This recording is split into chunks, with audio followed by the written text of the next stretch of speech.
Chapter 9. The Binder's Circle. The restricted library section smelled like old paper and lamp oil. Dust motes drifted through narrow beams of moonlight that cut across rows of locked bookcases. The air was cool, still, heavy with the weight of forbidden knowledge kept behind iron grills and warning sigils. I shouldn't have been there after hours. Students weren't technically allowed, but the main library's synthesis theory texts were basic, simplified, designed for students who would never actually encounter the concepts in practice. I needed more. I rounded a corner between stacks and stopped in my tracks. An absolutely gorgeous young woman sat cross-legged in the center of a reading table. Books scattered around her like fallen leaves. Many open to what appeared to be random pages. She occupied the chaos with complete ownership. Chairman Whiskers sat on her lap, a massive orange presence purring loud enough to hear from 3 feet away. She scratched behind his ears absently while reading a book propped up on other books. Her finger traced a particular line with the focus of someone completely absorbed. Maren, Kale's partner.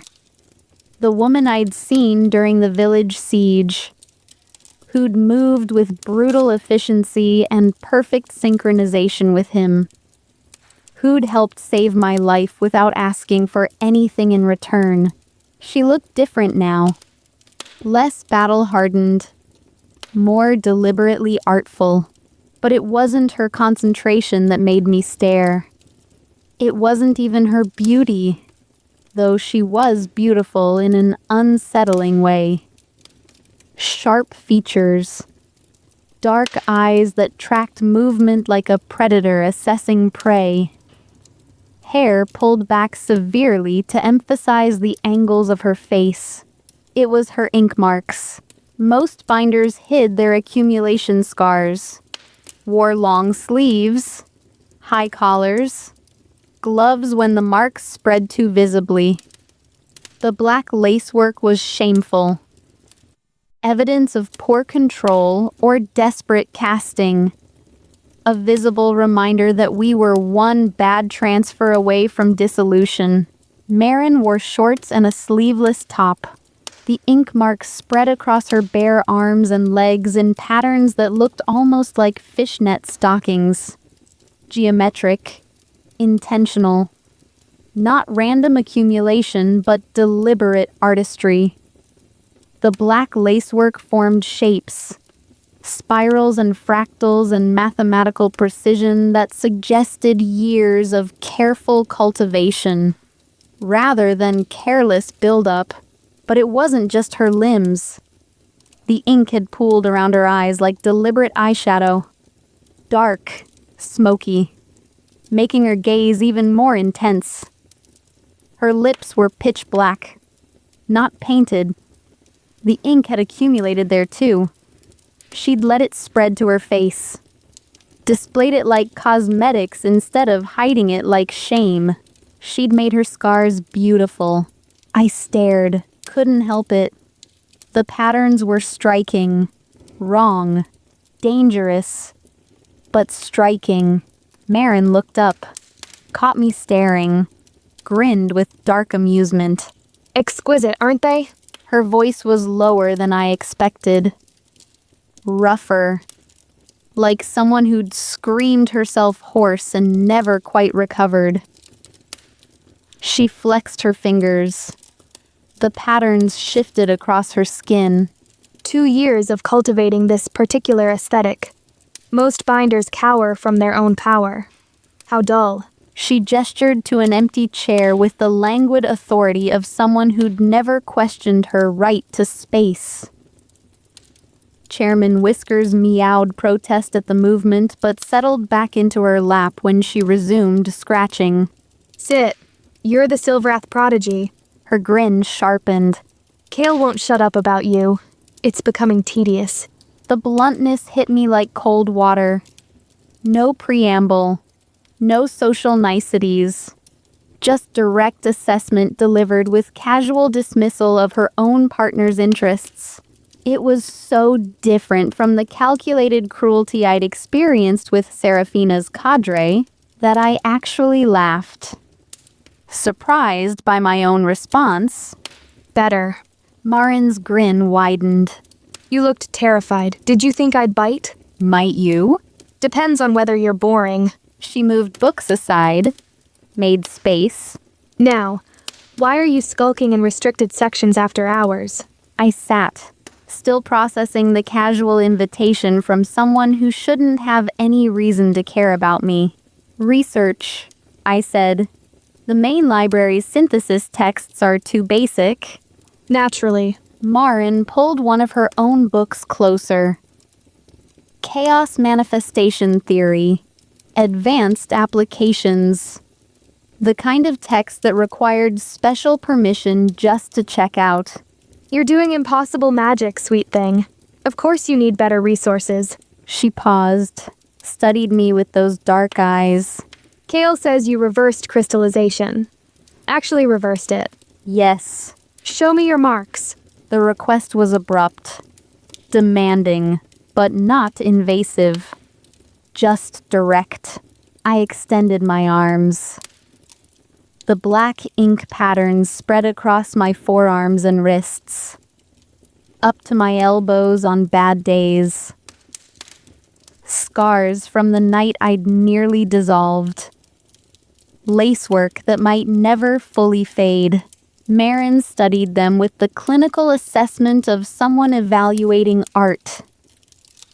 Her fingers traced one pattern without touching my skin, following the geometry. Sloppy. Matter of fact. You let the ink pool instead of directing the flow. Chaotic instead of geometric. She met my eyes. But the density is exquisite. Most binders would have dissolved with half this accumulation. It should have felt like criticism. It didn't. Just observation. Analysis without judgment. How did you make yours so precise? I asked. Marin's smile turned sharp, pleased. By refusing to be afraid. She extended her own arm. Let me see the patterns up close. Every binder accumulates ink. Every transfer leaves residue. The Empire wants us ashamed, hiding in long sleeves, pretending we're not carrying chaos in our veins. Her fingers traced her own marks with obvious pride. Pain is art waiting to happen. She said it like a benediction. The scars are inevitable. Why not make them magnificent? I stared at the geometric precision. The way she'd cultivated the marks like someone tending a garden. Deliberate, intentional, beautiful. The instructors must hate it, I said. They do. Vicious satisfaction in her grin. Let them clutch their pearls. I'll wear my power like jewelry. She leaned back. Chairman Whiskers adjusted position with feline grace. The Empire prefers us ashamed. I prefer them terrified. We talked then. Actually talked. Not careful social navigation or tactical information exchange. Just conversation. The legacy system is pathetic. Marin had moved to sit normally now. Chairman Whiskers sprawled across her lap. They hoard knowledge like it becomes less valuable when shared. It does become less valuable, I said. To them. Knowledge monopoly maintains power structures. Exactly. Sharp approval in her grin. You understand the game. Most students think the academies are meritocratic because instructors pretend bloodlines don't matter. She scratched Chairman Whiskers absently. Legacy families still control curriculum, still decide which techniques get taught broadly and which stay locked behind proper connections. I don't care what they withhold. The words came out harder than I intended. I'll learn what I need to survive. To make it back to my partner. Marin's expression shifted. Became more focused. The cleaver you're separated from, Dane? Yes. The one you fought like in that village. Those predator eyes assessing me now. Kale told me. You fortified a position, killed everything that came at you, nearly dissolved doing it. Heat flooded my face. Professor Oral had said the same thing. Binding isn't designed for sustained killing. Marin's tone stayed observational. Not judgmental. We can kill, obviously, but it's vastly less efficient than cleaving. Takes more magic per target, requires more precision. That's not bias, darling. That's fundamental design. I know that. The admission came reluctantly. But in the moment... In the moment you defaulted to tactics learned from your cleaver. She leaned forward slightly. Let me tell you about a deployment. Mid-order guardian, snake-like, fast, venomous, 20 feet long. She gestured with her hands, showing scale. Kale engaged. Standard spear tactics. But the thing was too fast. Got inside his range. I could picture it. Kale's spear style depended on maintaining distance. If something closed the gap... It coiled around him.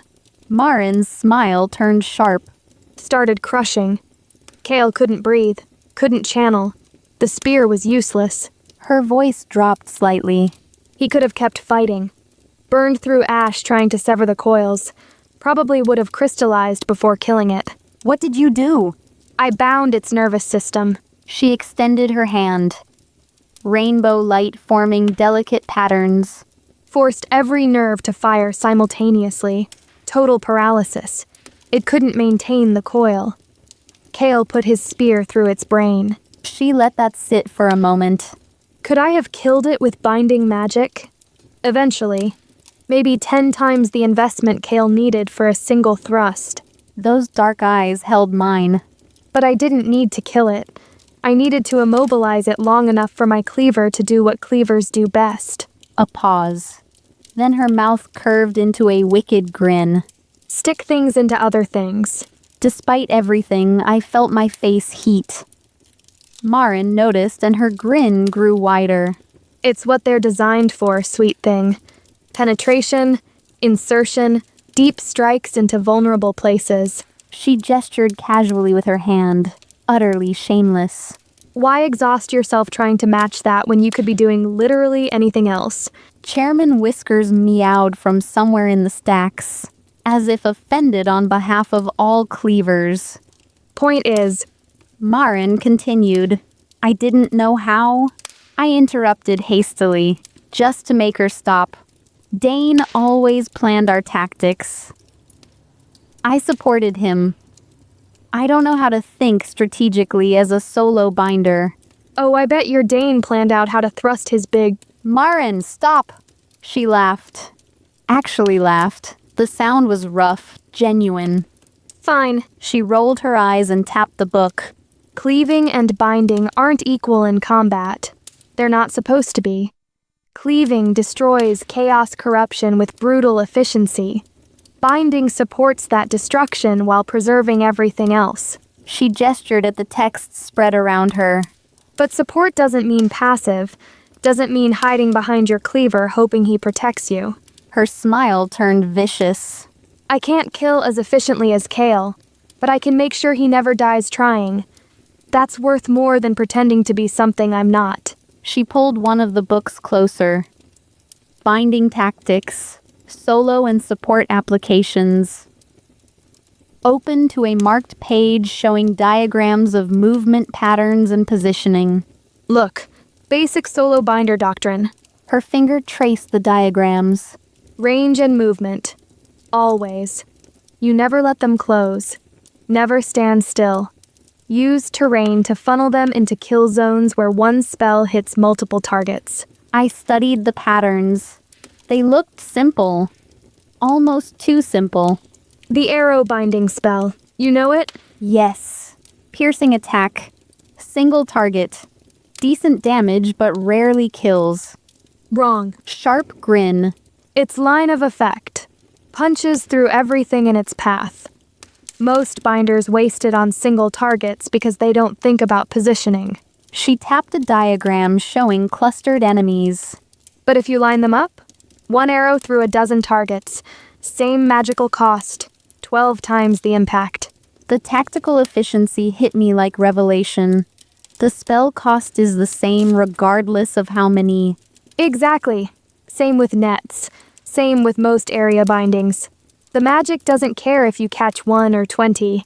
The cost is volume, not target count. She flipped to another page. So you make them clump. Use terrain. Use bait. Use their aggression against them. Get them lined up, bunched, predictable. Then hit them all at once. I thought about the village. About the implosion spells I'd used. Each one cost enormous amounts of magic, but turned clusters of infected into goo. Maybe 5 or 6 polyps per casting. Efficient when they grouped naturally. But then I remembered the hammer spells. The arrows. The nets. All cast on single targets. Single infected hosts. Burning through magic for individual kills when I could have been positioning them. Funneling them. Making them line up so one arrow punched through 10. One net caught 20. I used implosion when they clustered, I said slowly. But most of the time I cast single target spells at single targets. Hammer. Arrow. Nets on individual polyps. And how much did each cost compared to the implosions? Less. Maybe 1/10 the magical investment. But you got 1/10 the results. Maybe less. Marin tapped the diagram. If you'd spent that magic on positioning and funneling, you could have made every spell count for 5, 10, 20 targets. You could have killed 10 times as many with half the magic. No judgment. Just observation. That's solo binder tactical thinking. Maximize efficiency through positioning and timing. Not trying to match cleaver damage output. She paused, met my eyes. But understand, this is solo technique. When you're alone, no cleaver support. She flipped to a different section. Diagrams showing paired positioning. The style changes completely when working with a cleaver. Then your job isn't killing efficiently. It's keeping them alive while they kill. Crowd control, I said. Convergence casting. Exactly. The cleaver handles direct damage. You handle everything else. Her finger traced spell patterns. Convergence is the real workhorse in Dyads. Does 80% of the heavy lifting. Mows through hordes at less cost than any solo kill. Opens up techniques neither could manage alone. She listed them off. Radiant Cage. Storm Severance. The big coordinated spells that actually matter. She leaned back. Chairman Whiskers had returned at some point. Settled across her lap. But the best binders use both styles. Solo efficiency and dyad coordination. Her voice went hard. It's lazy to rely only on partnership techniques. The seed will eventually throw something at you that doesn't fit your practiced patterns. New threat. New corruption type. Your cleaver separated or injured. Those dark eyes held mine. If you can't adapt, can't switch between tactical approaches, you die. She tapped the book again. Power without strategy means you die slower. Strategy without flexibility means you die surprised. She flipped through more pages. Movement patterns. Kiting techniques. How to maintain range while drawing pursuit into prepared kill zones. This is basic doctrine. First-year material for solo binder operations. Her eyes met mine. Most students never internalize it because they're always partnered. They get used to letting their cleaver handle positioning while they provide support. She gestured at my arms. At my marks. You have the power. You survived impossible accumulation. But power without strategy just means you die slower. Hours passed. The restricted section grew colder as night deepened. Chairman Whiskers eventually abandoned Marin's lap for warmer locations. But we kept talking about how legacy families hoarded knowledge to maintain hierarchies. About the statistical impossibility of my surviving near dissolution and what that suggested about synthesis magic's protective properties. About Marin's theory that accumulation scars were just visible evidence of power rather than shame. You nearly dissolved. Marin had been studying my marks again. But you're still here, still functional. That shouldn't be possible with this density. Synthesis magic reversed it somehow. Not just reversed, protected. She traced one of my mark patterns without touching. Standard theory says dissolution begins when ink fragments consciousness, breaks identity into emotional shards. But your accumulation is higher than most binders who've dissolved. Yet your consciousness remained intact. How can you tell? I looked down at my arms. The marks were faint right now, barely visible in the lamplight. You can barely see the ink. Marin's smile turned sharp. Amused. Darling, I know more about ink marks than anyone in Thornhaven. I can tell where they've grown and receded. See the ghost patterns? The shadow lines beneath the visible marks? Her finger traced air above my skin, following paths I couldn't see. That's your history. Every near dissolution leaves traces, layers. You've got depth here that shouldn't exist in someone still functional. What are you saying? I'm saying synthesis might not just create new effects. It might fundamentally alter how accumulation works. Her eyes were bright, intense. You should be a shrieking shadow thing. But you're not. That suggests your synthesis magic is protecting you in ways we don't understand yet. The thought was both terrifying and hopeful. Terrifying because it meant I was doing something fundamentally different without understanding it. Hopeful because it meant maybe I wouldn't dissolve. Maybe the accumulation scars were permanent, but not progressive. Kale said something similar. I admitted that my synthesis does things beyond even the Emperor's harem. The words were barely out before panic hit. Shit. That was supposed to be secret. That was... Marin's expression shifted, became more guarded. You should be careful with Kale. Wait. She wasn't reacting to the secret. She already knew. He asked about my magic. I explained what I could. And he listened with that intense focus that makes you feel like you're the only person in the world. Her tone was dry. Knowing. That's his gift. You already knew. The relief made me almost dizzy. About the synthesis, about... Darling, I share Kale's bed. Marin's smile was sharp. Amused. Of course I know. He tells me everything. She paused. Let that hang for a moment. But you might want to be more careful if you're going to be around the spy master. Loose lips and all that. The casual way she said it, like revealing state secrets was just a minor social faux pas. You don't trust him. It wasn't a question. I trust Kale completely. Marin's answer came immediately. Certain. In battle, in bed, with transfer. That grin returned. Sharp. Knowing. You know what I mean. Heat flooded my face. I did know what she meant. The transfer. The way he'd held back. Built pressure. Released it all at once in that overwhelming flood. I saw him do his little holding back trick with you. Her voice dropped lower. Intimate. Like sharing a secret. He uses it on me, too. Every time I promise myself I won't cry out. She paused. Let the moment hang. But it's just so intense. Every single time he makes me moan. Her cheeks grew hot. Slightly red. But not from embarrassment. From something else entirely. Memory. Desire. I think he knows I'm trying not to. Her smile turned wicked. Bastard probably does it on purpose. I couldn't speak.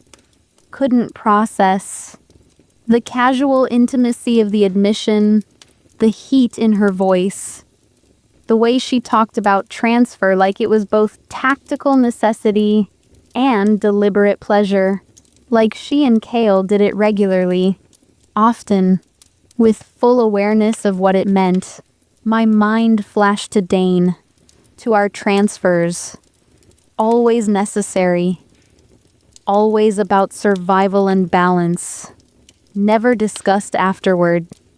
Never acknowledged as anything beyond practical magic. But Marin talked about it like sex. Like something to be enjoyed. Anticipated. Something that made her moan. The comparison made everything feel wrong. Made my guilt about enjoying Kale's transfer sharper. More complicated. Marin's expression shifted. The heat faded. Became more serious. But Kale has blinders on when it comes to his righteous mission to destroy the seed. Her tone went flat. He thinks you're the key to that, Liv. Your synthesis magic. Your ability to do impossible things with black amber. She leaned forward. It's up to you and me to make sure he doesn't do something he'll regret. The words hit like cold water. What do you mean? I mean, Kale is brilliant and dedicated. She held my gaze. And completely capable of sacrificing anything, including you, if he thinks it'll help destroy the seed. He won't mean to, won't want to, but he'll do it anyway, because he believes the mission matters more than any individual life. She stood, stretched. Chairman Whiskers meowed protest from wherever he'd relocated in the stacks. Same time tomorrow? Casual. Like she hadn't just dropped a bomb about her partner potentially sacrificing me for his cause. I nodded. Couldn't form words yet. Marin gathered her books with efficient movements. Paused at the edge of the table. For what it's worth, I like you. Her smile was sharp. Genuine. You're not boring. That's rare. She turned to leave. Stopped. Looked back. And Liv? The marks are nothing to be ashamed of. Wear them openly. Let everyone see what you survived. Then she was gone. Disappeared into the stacks with the silence of someone who'd spent years learning how to move without being noticed. I sat alone in the restricted section, surrounded by forbidden texts, processing everything she'd said about tactics, about power versus strategy, about Kale's mission and his blinders, and how she'd just enlisted me in keeping him from doing something terrible. About transfer, about moaning, about the casual intimacy she and Kale shared, about trust. I returned to my room as dawn light began filtering through narrow windows. The walk back was quiet, empty. Most students still sleeping. My room was small, sparse. A bed, a desk, a wardrobe. Nothing like the luxury of the Imperial Academy or even the comfortable efficiency of Dane's island quarters. But it was mine. No roommate to navigate. No social hierarchy to manage. Just space to exist without performance. I sat on the bed, stared at my hands, at the black ink marks that spread across my forearms and wrists. Lacework patterns that might never fully fade, or might disappear tomorrow. Next week? Next year? There was no way to know. Some binders' accumulation scars faded over time. Months of careful transfer management, and the marks slowly retreated. Vanished like they'd never existed. Others kept their scars forever. Permanent reminders of near dissolution. Black lacework that marked them for life. The uncertainty was its own kind of torture. Not knowing whether I'd carry these marks forever or wake up one day to find them gone. Marin wore hers openly. Proudly. Made them beautiful instead of shameful. I'd been hiding mine under long sleeves, covering them, pretending they didn't exist. A real conversation with another binder. That's what tonight had been. Not careful social navigation like with Seraphina's cadre. Not performative politeness or tactical information exchange. Just actual conversation between two people who understood what it meant to carry chaos in their veins. Seraphina had taught me that other binders were competition, rivals to be managed, potential threats to be neutralized through social warfare. Marin had taught me tactical efficiency, shared forbidden texts, talked about her partner's bedroom habits with casual frankness that made my face burn. The contrast was stark, unsettling. At the Imperial Academy, every interaction was calculated, every word chosen for maximum social advantage, every relationship transactional. Marin had just talked to me like a person, like someone worth talking to. She'd also warned me about Kale, about his mission, about how he might sacrifice me without meaning to. I should have been afraid, should have been planning escape routes or defensive strategies. Instead, I felt seen, not assessed, not evaluated for social standing or magical potential or bloodline value. Just seen as a person who'd survived something impossible, who was trying to figure out how to keep surviving. Marin understood that in ways Seraphina never could, never wanted to. The guilt about enjoying Kale's transfer was still there, still sharp. But Marin's casual admission that she moaned during their transfers had shifted something, made it less shameful somehow, not less of a betrayal to Dane. That guilt remained, would probably always remain, but less shameful about my own body's response. Less like I was uniquely terrible for feeling pleasure during something that was supposed to be purely practical. Marin felt pleasure during transfer, admitted it openly, saw nothing wrong with it. Maybe that meant I wasn't broken, wasn't betraying Dane just by having a physical response. Maybe. I lay back on the bed, stared at the ceiling, watched dawn light spread across stone. Marin had given me tactical theory, strategic thinking, a different way to understand my magic. But more than that, she'd given me something I hadn't realized I was desperate for. A friend. Maybe. Possibly. Someone who understood what it meant to be a binder. Who didn't judge me for my scars or my power or my mistakes. Someone who talked about pain as art waiting to happen. I closed my eyes. Let exhaustion finally pull me towards sleep. Tomorrow I'd see her again. Learn more tactics, more theory, more of whatever made Marin so comfortable in her own power. Tomorrow I'd figure out what she meant about protecting Kale from himself.